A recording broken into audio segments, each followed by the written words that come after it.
श्रम संस्कृति पार्टी र अरूमा के फरक छ? अघि मैले भनिसकेँ, हामी पत्रकारलाई संगठित गर्दैनौँ, कर्मचारीलाई संगठित गर्दैनौँ, हामी प्रहरीलाई संगठित गर्दैनौँ। हुन त प्रहरी त हुँदैन पनि हैन, र तपाईको चाहिँ नि हामी शिक्षकलाई संगठनमा ल्याउँदैनौँ, किनभने ती भनेको पत्रकार भनेको राज्यको हो, पत्रकार भनेको राज्यको हो है, राज्य भनेको देशको हो, पार्टीको हुँदैन। श्रम संस्कृति पार्टीको यति जति पत्रकार अनि यस्तो प्रेस चौतारी के जाति भन् होइन त्यो है। पत्रकार भनेको राज्यको हो, प्रहरी राज्यको हो हैन, न्यायालय राज्यको, राज्य भनेको देश, क्या देशको हो, कुनै पार्टीको होइन भन्ने किसिमको मान्यता स्थापित गर्नुपर्छ हामीले। अनि मात्रै निष्पक्ष न्याय, निष्पक्ष रूपमा प्रहरीले काम गर्न सक्छ। अहिलेको अवस्था के छ?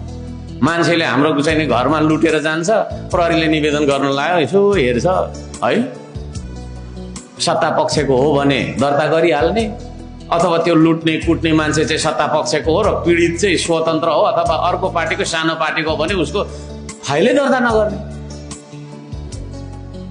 यस्तो खालको तपाईको चाहिँ पक्षपातीपूर्ण नेपाल भएको कारणले गर्दाखेरि आज द्वन्द्व र तपाईको अन्तर्द्वन्द्वमा फसेको देश, त्यसले गर्दाखेरि हामी त्यो अर्थमा फरक छ।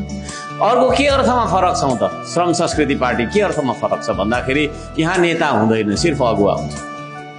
त्यो अगुवा अगाडि हिँड्छ, कार्यकर्ता पनि हुँदैन, सिर्फ श्रमदाता हुन्छ है।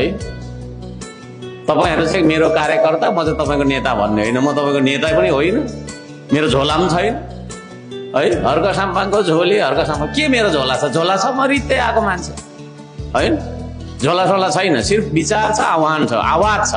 आवाज चाहिँ छ है, तपाईलाई जगाउने, तपाईलाई बोलाउने, तपाईलाई एक ठाउँमा लिएर तपाईलाई देशका लागि काम गराउने आवाज चाहिँ मसँग छ, त्यो विचार छ मसँग है।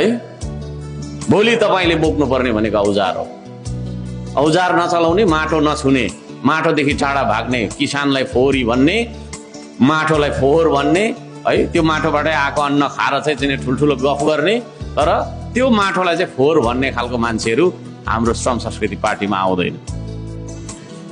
पक्का यो देशलाई उठाइ छाड्ने कसम खाने मान्छेहरू मात्रै आउँछ यो देश, त्यो तपाईको चाहिँ पार्टी। म तपाईहरुलाई सोध्न चाहन्छु, तपाईहरु त्यसरी यो देशलाई उठाउन सक्नुहुन्छ? 3 जना रहेछ यत्रो धेरैमा, सक्नुहुन्छ? हो हो। अब यहाँ सुन्नुहोस् है, थोरै म राख्छु, थोरै राख्छु।